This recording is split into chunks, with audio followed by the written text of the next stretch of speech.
할렐루야. 네. 할렐루야. 네. 주님을 찬양합니다. 지난 한 주간 동안 승리하셨습니까? 네. 네. 자, 오늘은 우리가 지난 6개월 동안 하나님께서 우리를 먹이시고 입히시고 그래서 여기까지 이끌어 주셨습니다. 에베네셀의 하나님, 우리가 찬양합시다. 그래서 맥주 감사주일로 오늘 말씀을 나누기를 원합니다. 제가 이제 어렸을 때 그 온양에 있는 동천교회를 다녔어요. 근데 거기에는 아이들도 많고 교사 선생님들도 참 많았어요. 참 따뜻하게 그 선생님들이 우리를 받아줘가지고 우리가 거기서 건강하게 이렇게 하나님에 대해서, 예수님, 그 다음에 또 성령님에 대해서 많은 것을 공부할 수 있었고 거기서 신앙이 자랄 수 있는 모토가 될 수 있도록 그 선생님들의 수고가 있었습니다. 이렇게 오늘처럼 비가 오는 날이면, 옛날에 시골에서는 초등학교 때, 우리는 국민학교라고 이야기를 했죠. 초등학교 때는 신발이 별로 없었어요. 그러니까 제일 그때 많이 신은 신발이 뭐냐, 검정 고무신. 검정 고무신을 신고 이제는 남자고 여자고 똑같이 검정 고무신 신었는데, 저희 어머니는 여자라고, 제가 여자라고 검정 고무신은 안 사주셨어요. 그리고 코빼기 고무신, 여자들이 신는 코빼기 고무신을 사주셨는데, 근데 문제는 거기에 있어요. 제가 힘이 좋다 보니까 코빼기 고무신이 코가 금방 찢어지는 거예요. 산지 얼마 안 되면. 근데 차라리 검정 고무신은 질기기 때문에 그거를 사주면 비 오는 날에도 좋은데, 그러니까 코빼기 고무신이 찢어졌는데 그거를 그냥 끌고 교회를 가면 어떻게 되겠습니까?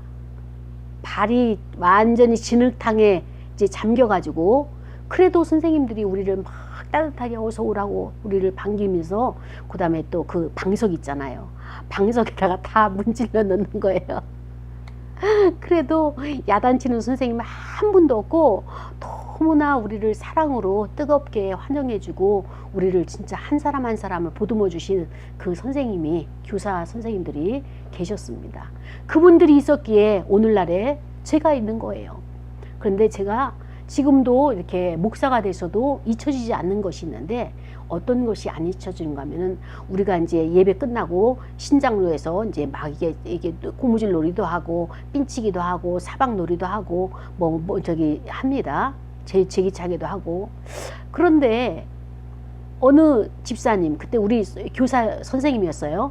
집사님이 뭐 양쪽에 하나는 양동이, 또 하나는 뭐 이렇게 해가지고 막 낑낑대면서, 저쪽 어디야, 거기가 권곡리인가, 아주 거기에서부터 교회까지 이거를 막 들고 가시는데, 조금 가다가 내려놓고 쉬고 또 조금 가다가 내려놓고 쉬고 하시는 거예요. 그래서 우리가 이제 잘 아는 선생님이니까, 선생님 어디 가세요? 했더니 목사님 사택에 가요, 이렇게 알려주시는 거예요. 그래서 왜 가시는데요? 뭐 때문에 가시는데요? 그래서 우리가 이제 궁금해서 이제 질문을 했더니, 그 집사님이 대답이 이거예요. 올해 수박이 처음 나왔다는 거예요. 수박이 처음 나와서 이거를 먹기 전에 목사님한테 먼저 이거를 목사님한테 바치는 것이 이제 하나님 앞에, 주의종에게 바치는 것이 하나님 앞에 바치는 심정으로 먼저 목사님한테 대접을 하고, 그러고 나서 이제 먹으려고 이거 수박하고 콩물, 콩국, 그 콩물을 준비해 가지고 국수하고 같이 가지고 가는 거다, 이제 우리에게 알려주시는 거예요. 그러니까 우리는 잘 몰랐죠. 모르고, 그러나 그때의 그 선생님이 가르쳐준, 그 집사님이 가르쳐준 것만 늘 가지고 있다가 지금 이렇게 생각을 해보는 거예요. 정말로 너무나 많은 격세지감을 느끼지만, 요즘은 목사라고 부르지도 않잖아요. 목사님자도 부르지 않으면서 목사라고 하질 않나, 기독교를 개독이라 하고, 이렇게 땅에 진짜 이렇게 짓밟히는 이 시대에 많은 사람들이 목사에 대한 그런 그 부정적인 것, 목사에 대한 그런 그 잘못된 것만, 험담만 끄집어내려고만 하는 것이지, 정말로 목사를 목사답게, 하나님의 주의 종답게 그 목사를 대접하느냐, 대접이 아니라 대하느냐, 이것을 생각할 때, 이거 어떻게 하면 좋으냐. 대접을 받고 싶어서가 아니라 우리가 그만큼 하나님에 대한 신관, 하나님에 대해서 하나님을 경외하고 있느냐? 두렵고 떨림으로 내가 하나님을 정말 받들고 있느냐? 여기에 대한 신관의 문제인 거예요. 수박 한 덩이를 먹어서가 아니라 정말 나는 하나님을 그 사계절이 있는 이 나라에 여름이 되어가지고 이 수박, 시원한 수박, 참외, 이 아름다운 과일, 맛있는 과일을 열매 맺게 하시고 공급하신 그 하나님 앞에 감사해서 내가 드릴 수는 없는데 누구를 대신 드려야 되느냐? 주의 종에게 바쳐야 되겠다. 주의 종에게 드려야 되겠다. 이런 마음의 자세가 정말 우리 안에 있을까? 라고 하는 것을 이 말씀을 준비하면서 생각을 해보게 되었습니다. 그렇습니다.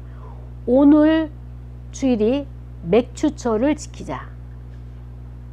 지키자가 아니라 우리 따라서 할까요? 맥주절을 지키라. 맥주절을 지키라. 맥주절을 지키라. 맥주절을 지키라. 네, 명령인 거예요. 하나님이 명령하셨어요. 그래서 하나님 뭐라고 말씀하시는가? 너는 매년 3번. 그러니까는 이 당시에 그 글 내용으로 봐서 배경이 뭐냐면 그때나 지금이나 남자분들이 하나님 앞에 나오기를 별로 유쾌하게 생각하지 않은 모양이에요. 그러니까 여성들은 정말로 전심을 다해가지고 하나님을 경외하기를 원하는데 남자들이 얼굴을 안 보이니까 하나님 말씀하시는 거예요. 딴 거는 몰라도 1년에 3번은 나에게 와라. 근데 그 3번은 뭐예요? 3번의 절기라는 거예요. 그래서 그 절기가 첫 번째가 무교병, 6월절이라고 할 수 있죠. 무교병의 절기를 지켜라. 이 절기는요, 명령이에요. 하나님이 지키라는 거예요. 그리고 내가 내게 명령한 대로 아비멜의 정한 때에 7일 동안에 무교병을 먹어라. 그러니까는 누룩이 들어가지 않은 그런 떡을 먹어라. 그런 빵을 먹어라. 이는 그 달에 내가 애굽에서 나왔습니다. 6월절이에요. 해방된 날이란 말이에요. 그래서 빈손으로 내 앞에 나오지 말지니라. 하나님은요, 계산을 참 잘하시는 분이에요. 산수를 잘하시는 분이에요. 하나님이 이스라엘 백성들에게 하나님이 우리를 시험하지 않았습니까? 할 때 하나님이 이스라엘 백성들에게 뭐라고 말씀하셨는가 하면은 내가 너희를 시험한 것이 아니라 너희가 나를 10번씩이나 시험을 했다. 광야에서 다 계수하시는 분이에요. 산수를 잘하시는 하나님이십니다. 그래서 빈손으로 내 앞에 나오지 말지니라. 왜? 내가 너에게 준 게 있거든. 하나님은 다 알고 계시는 거예요. 그러면서 말씀하시기를 맥주철을 지키라. 이는 내가 수고하여 밭에 뿌린 것에 첫 열매를 거둠이니라. 자, 여러분 보세요. 맥주철을 지키는 것이 어떤 것이냐? 우리가 직장에서, 사업에서, 일터에서 수고하고 땀 흘렸어요.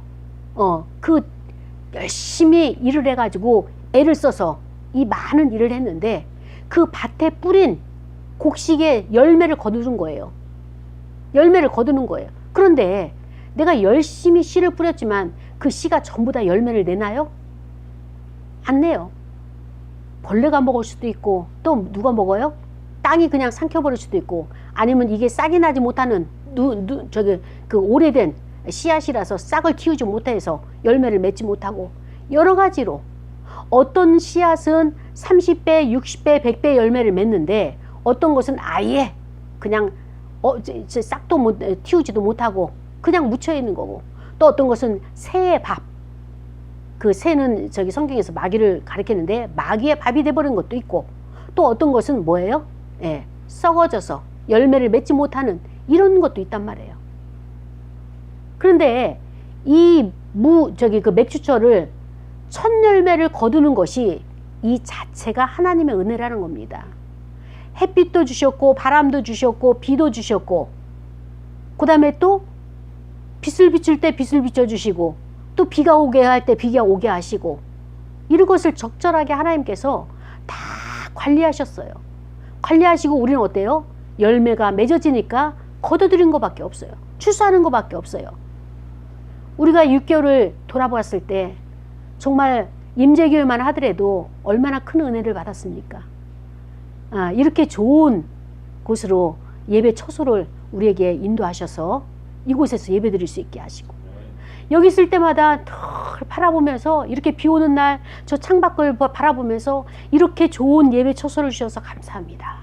늘 감사해요. 여기서는 진짜 최상의 목회의 조건인 거예요. 최상의 목회의 조건. 예.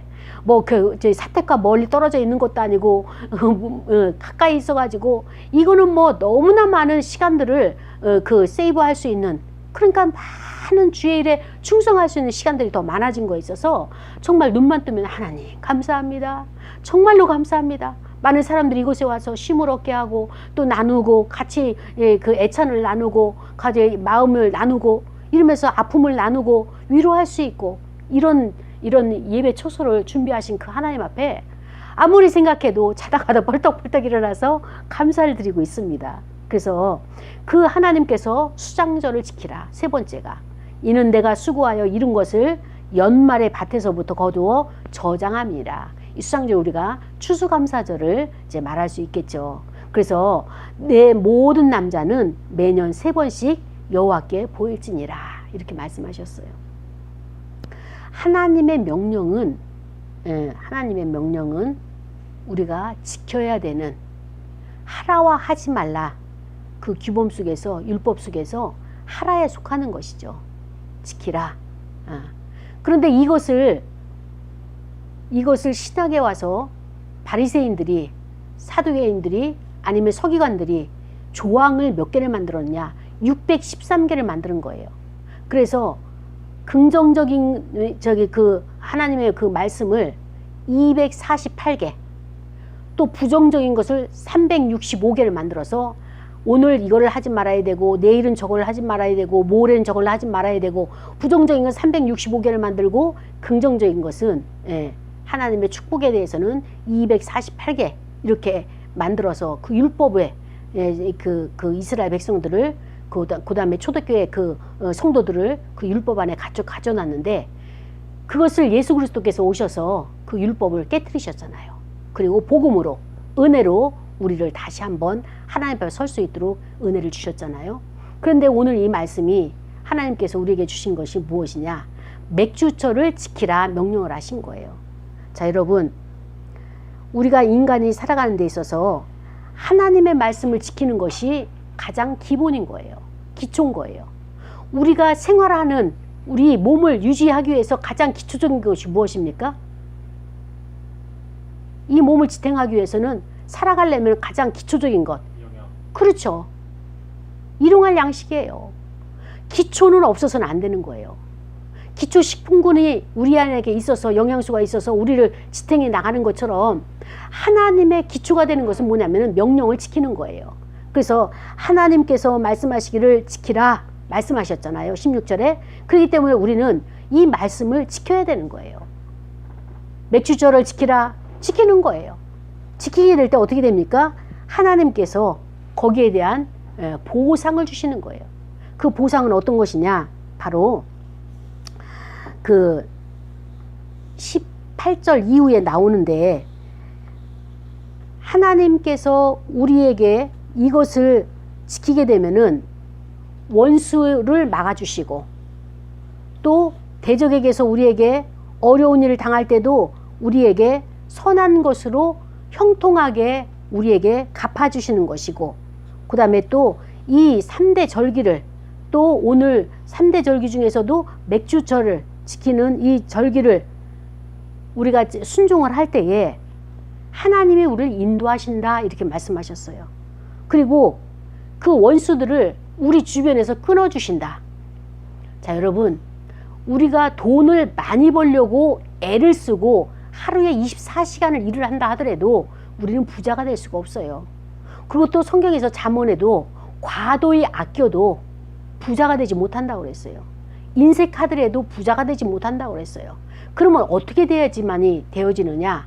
하나님의 말씀을 지킬 때, 하나님의 말씀을 지킬 때 우리가 빠져나가는 것 멈추게 하시고, 밑을 고쳐주시고, 또 우리를 인도하셔서 선한 곳으로, 형통한 곳으로 하나님께서 우리를 인도해 가시고, 그 다음에 악한 대적들을 끊어주시는, 이런 것이 먼저 선행이 되어야지만이 우리가 수고하고 애쓴 것, 노력한 거에서 이제 우리가 이것을 먹을 수가 있는 것입니다. 만약에 우리가 열심히 일을 했는데 비바람이 불어가지고 과일이 다 떨어졌다. 그러면 그 과수원에서는 한 해 농사가 다 무용지물 되는 거예요.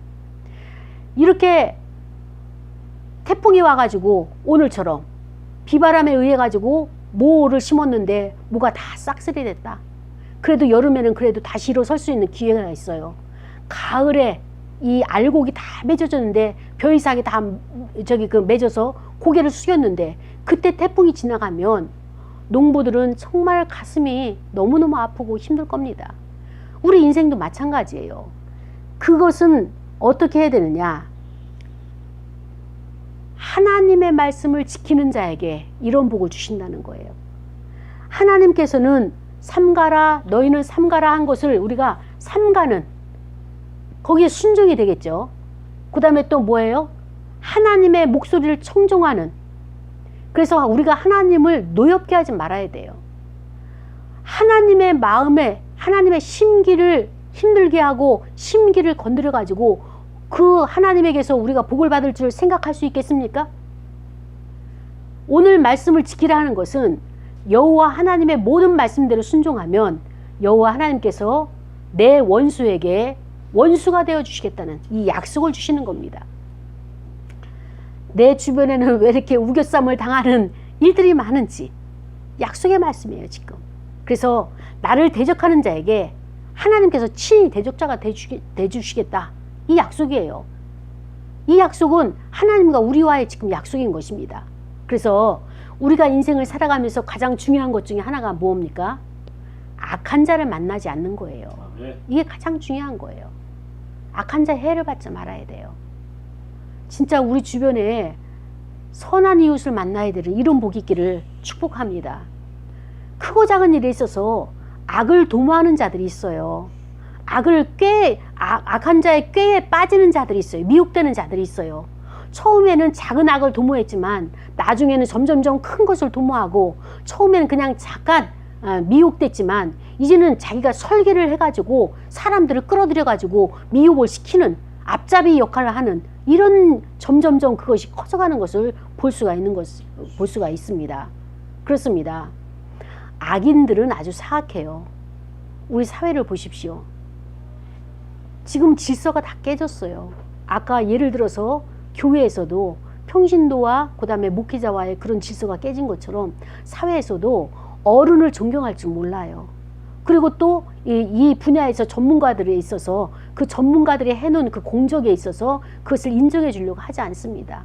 그리고 자기들이 IT 기기나 또 여러 가지 이제 그 매체를 통해 가지고 많은 정보를 가지고 그것을 이렇게 잘 조작을 해 가지고 그것을 잘 다루어 가지고 더 많은 정보를 갖다가 흡수하고 그것을 다 많은 것을 보유하고 있는, 이것이 우선이라고 생각하는 이런 생각들이 젊은이들 사이에 팽배해 있는데, 하나님의 질서는요, 하나님께서 주신 것부터, 하나님께서 주신 것에 먼저 받은 자부터 이것이 질서가 되어지지 않으면 하나님의 복락을 누릴 수가 없는 것입니다. 그러니까 지금 우리 사회는 점점점 반대로 가고 있는 거예요. 지난주에 어느 분을 이렇게 상담을 했어요. 상담을 하는데 그 요구가 뭔가 하면은, 우리가 일반 상담, 학교나 아니면은 그 사회나 인문학이나 이런 데서 인본주의에서 상담은 뭐냐면, 그 사람에게 부모로서 자녀를 키울 때 자녀에게 정말로 해가 되지 않는 것을 해주라 이거예요. 그런데 어떻게 되느냐? 체벌을 하라 하지 마라. 하라. 성경은 하라예요. 근데 학교에서는 어때요? 마라. 체벌을 하지 말라는 거예요.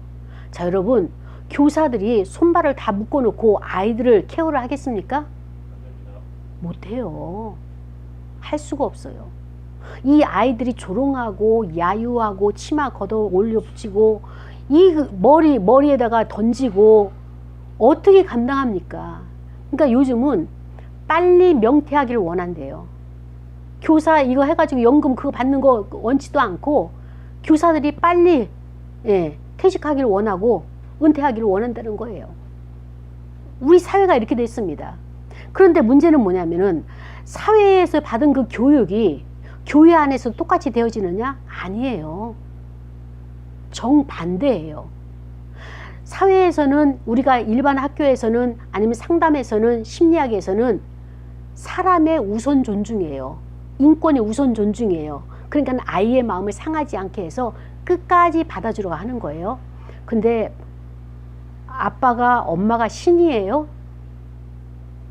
하루만 같이 있어도 열불날 때가 롤러코스터예요. 롤러코스터.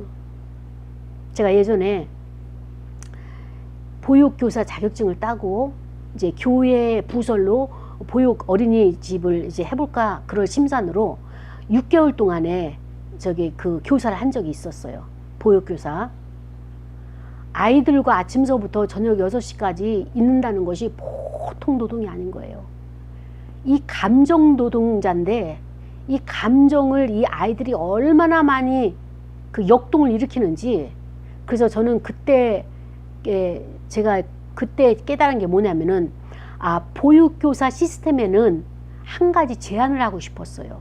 그 제안이 뭔가 하면은 밤마다 0세서부터 2세까지, 그 다음에 3세부터 4세까지, 그 다음에 5세부터 뭐 7세까지 이렇게 반을 만들어주는데, 편성을 하는데, 그 교사들에게 또 다른 반을 하나 만들어서 거기는 교사가 와서 쉴 수 있는 곳, 아이들과의 감정이 이제 힘들어지게 되면 쉴 수 있는 공간을 주는, 그 다음에 또 힘든 아이들을 그 교사에게 상담실에 맡겨서 상담할 수 있는 상담교사 제도라고 하는 그 제도를 하나 넣어야 되겠다라고 하는 그런 생각을 한 적이 있었습니다. 근데 아직까지 우리나라에 이렇게 상담교사 제도를 별도로 두지 않았어요. 그러니까 보육교사들이 아이들과의 그 씨름하는 그 노동의 대가는 엄청나고 힘들어요. 그런데 이 아이들에게 해달라는 대로 다 해주고 그 다음에 또 다 맞춰줄 수 있는 부모가 있느냐? 없어요. 그럼에도 불구하고 보육원에서 아니면은 유치원에서 잘못되면은 그 교사에게 징계하고, 요즘은 형사처벌 되잖아요. 그런 문제까지 가고 있는데, 그렇습니다. 아이들에게도 우리가 하라와 하지 말라를 정확하게 가르쳐주고, 그리고 또 사회에서의 그런 저희 상담 방식과 그 다음에 또 이런 인본주의의 심리학이나 이런 그런 인본 학문이 교회에서는 정반대가 되는 것이에요. 성경에서는 자녀를 올바른 길로 인도하기 위해서는 체벌을 허용을 하고 있습니다. 만약에 그 자녀가 잘못돼가지고, 그 체벌이 없이 잘못돼가지고 그 인생을 망치고 지옥에 가게 되면, 지옥의 자녀를 만든다면 이것처럼 진짜 허망한 것이 없다는 것이죠. 그렇기 때문에, 그리고 또 중요한 것은 뭔가 하면은 하나님을, 창조주 하나님을 우리가 인정을 해드려야 되는 거예요. 마땅히. 이것이 우리의 본분이에요. 구속주 하나님을, 구속주 예수 그리스도를 우리가, 그분을 어때요? 본받아야 되는 거예요. 따라가야 되는 거예요. 이것이 바로 건강한 신앙인인 거예요. 오늘날 우리에게 가장 문제는 무엇인가 하면은 건강한 사고가 없어요. 왜? 정말로 갈 길과 해야 할 일을 제대로 가르치는 곳이 없기 때문에. 성경 외에는, 하나님 말씀 외에는 우리 인간을 제대로 가르치는 곳이 없어요. 그래도 아직까지도 이렇게 보면 아직까지도 교회가 희망이에요. 아직까지도 우리 사회에는 교회가 소망인 거예요. 그런데 교회에서 이 가르침과 교회에서 하나님의 말씀을, 이것을 무시한다면 우리는 소망이 없어요. 사회에서의 교육제도, 이제 이거는 완전히 우리에게 그 희망을 줄 수 없는 그런 제도로 바꿔지고 말았습니다. 그렇습니다. 하나님의 말씀 붙잡는 것, 이거 외에는 우리에겐 더 이상 소망이 없어요. 그래서 우리는 이 말씀을 붙잡고 가는 저와 여러분이 되기를 원합니다. 또 우리만뿐만 아니라 우리 후손들에게도, 우리 자녀들에게도 이 말씀만을 가르쳐야지, 이 말씀대로 그들이 살아가는 것이, 그들이 내가 죽더라도, 내가 없더라도 그들이 인생을 제대로 살아가는 그런 인생에 승리하는 인생, 건강한 인생을 살아가게 되는 것이죠.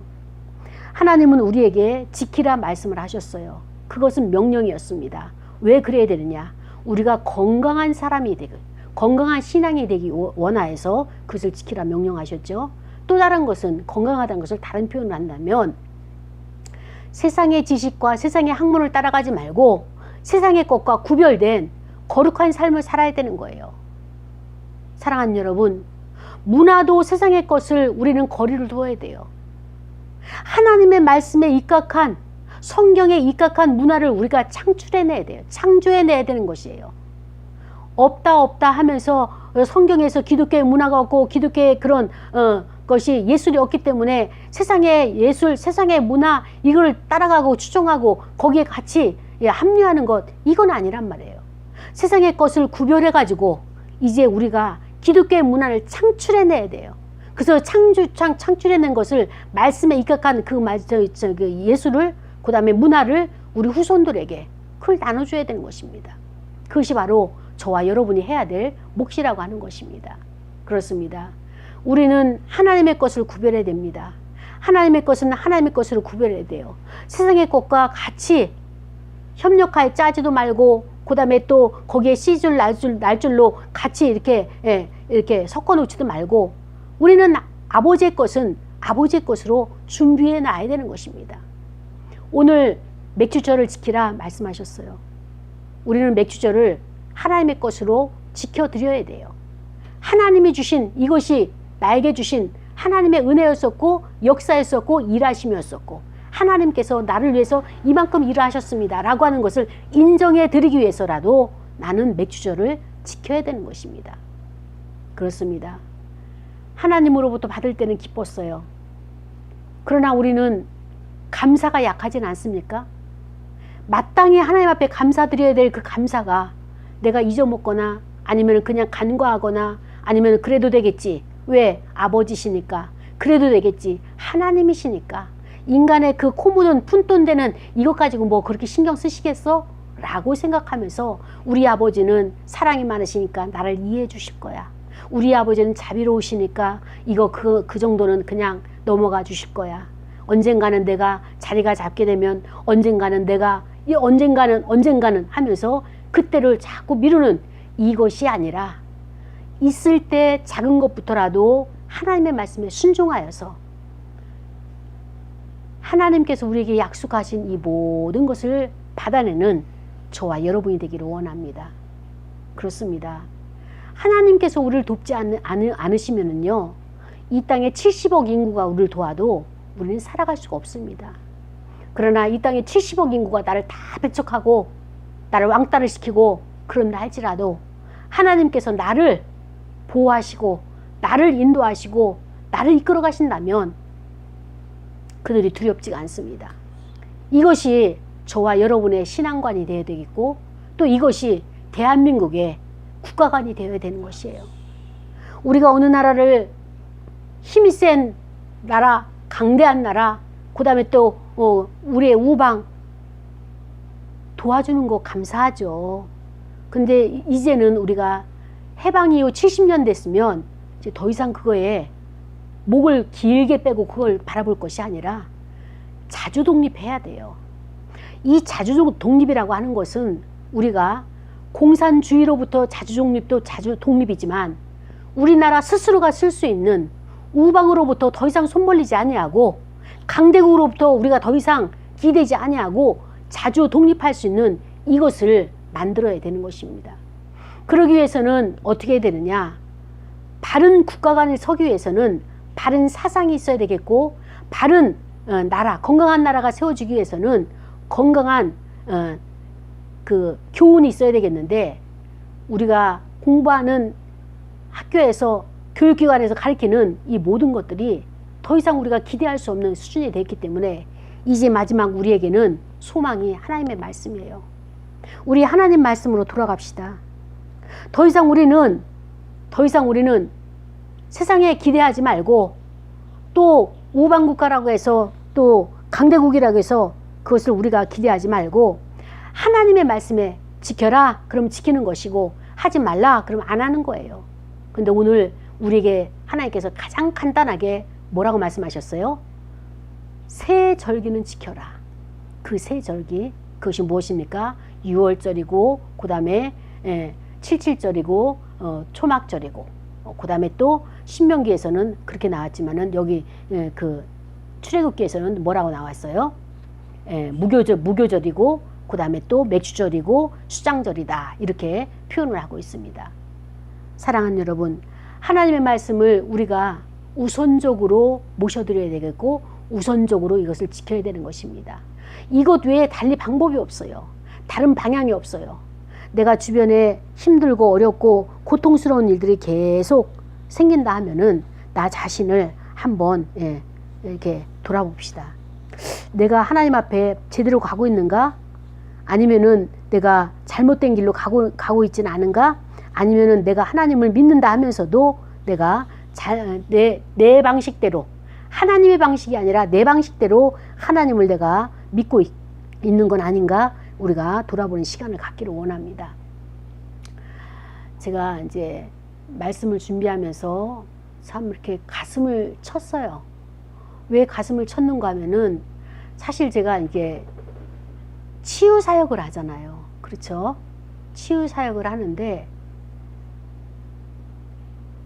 정말 그 치유 사역을 하나님께서 나에게 맡겨주신 그 이유가 먼저는 내 안에 그 아픔들을 치유하기 하다 보니까 하나님께서 이것을 나에게 은사로 주셨고 이것을 또 사역을 하길 원하신다 해서 이제 그 분야에 대해서 공부도 하고 이제 치유 사역을 하고 있는데 갈수록 저에게 그것이 버거움이 오는 거예요.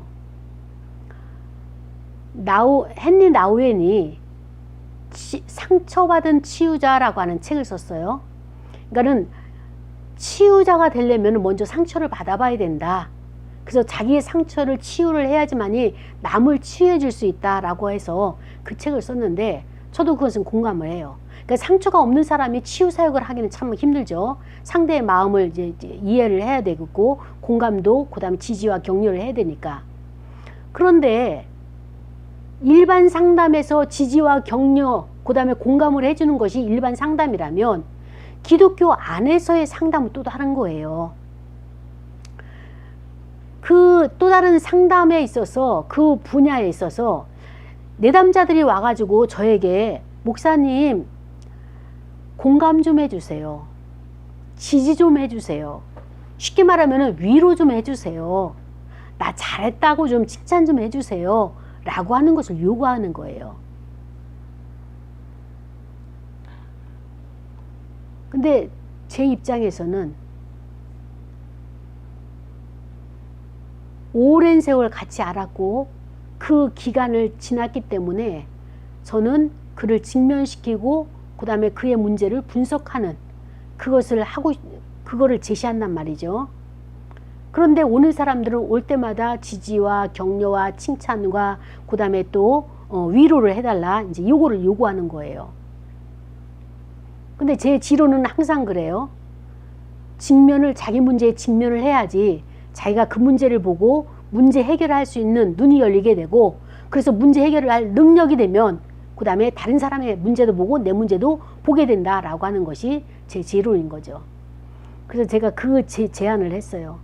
지난주에 우리가 가나안 여인, 자기 딸이 귀신 들려가지고 가나안 여인이 예수님에게 나온 것이며 그래서 주인의 밥상에서 떨어지는 개도 그 부스러기를 먹고 삽니다라고 하면서 예수님의 그 치유의 그것을 능력을 끌어냈던 그 여인과 그 다음에 또 요한복음 4장에 남은 사마리아 여인에 대해서 그렇게 함께 이제 나눴잖아요.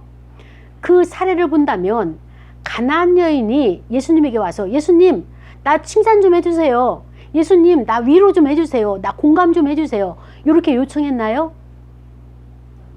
요한복음 4장의 사마리아 여인이 나 지금 너무나 힘들어요. 나 좀 위로 좀 해주세요. 내 남편 내가 지금 있는 남편도 마음에 안 들어. 양이 안 차요. 그러니까는 내가 얼마나 힘들게 살아왔는지 메시아라면 예수님이라면 나를 좀 위로 좀 해주세요. 그들이 이렇게 요구했나요? 아니라는 거예요. 자, 그러면 그 차이는 뭐냐? 일반 상담과 세상적인 일반 상담과 우리 기독교 안에서 상담의 차이가 뭐냐? 가나안 여인이 자기 딸을 고치기 위해서 많은 사람들을 다녀봤을까요? 안 다녀봤을까요? 무수히 많은 곳을 찾았어요. 사마리아 여인도 내 문제가 뭐지? 왜 남편을 제대로 살지 못하고 5번, 6번씩 이렇게 바꿔야 되는지 그 문제를 해결하기 위해서 얼마나 많은 고심을 했겠냐고요. 그렇죠? 고심을 하면서 그 안에 받았던 상처들이 어때요? 이 사람 만나고 저 사람 만나고 해결책을 찾으면서 찾다가 어때요? 자기 안의 문제는 스스로가 그 문제를 다 드러내고 해결을 한 거예요. 근데 마지막 핵심이 뭐예요? 완전 치유가 안 되는 거예요. 완전 문제 해결이 안 되는 거예요. 그 완전 문제 해결은 어디에 가야 되느냐?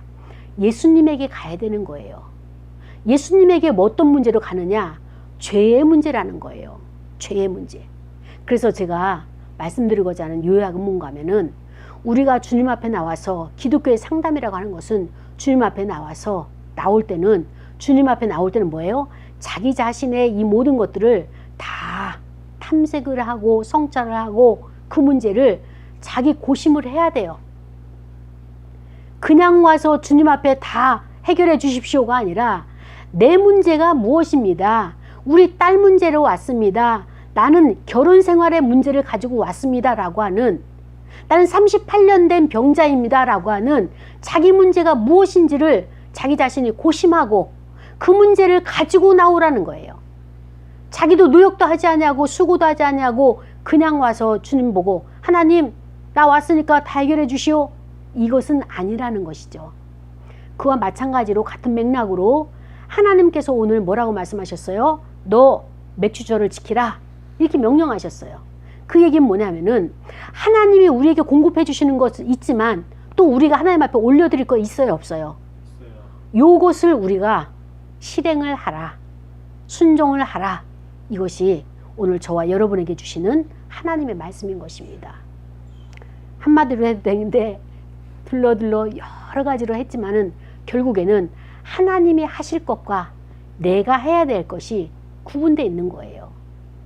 내가 할 것을 하나님 앞에 딱 맡기고 하나님 해주십시오. 이것도 안 되고 하나님이 하셔야 될 것을 내가 하려고 또 열심히 발버둥 치는 것 이것도 아니라는 것을 하나님께서 오늘 이 말씀을 통해서 구분해 주신 거예요. 경계를. 맥주철을 지키라. 이것은 우리가 지켜야 될 것이에요. 하나님 앞에 바쳐라 할 것은 바치는 거예요. 그럼 하나님께서 부어주실 것을 우리는 기대하는 것이지 하나님께서 부어주실 것 그것을 우리가 셈하고 있어서는 안 된다는 이야기를 오늘 말씀을 통해서 깨닫기를 원합니다. 그렇습니다. 우리는 내가 할 것에 대해서는 간과하고 하나님이 하실 거에 대해서만 우리가 계속적으로 우리가 이제 신경 쓰고 그거를 간섭하고 있지는 않은지 우리가 이 시간에 생각하면서 우리 기도할 거예요. 하나님 말씀을 통하여서 하나님이 하실 것 내가 할 것을 구분하여서 순종할 것 순종하고 명령을 받을 것 받을 수 있는 그런 신앙이 되어지게 하옵소서. 다 같이 통성으로 기도하시겠습니다. 하나님 아버지 감사합니다. 오늘도 주 앞에 나올 수 있도록 인도하신 것 감사합니다.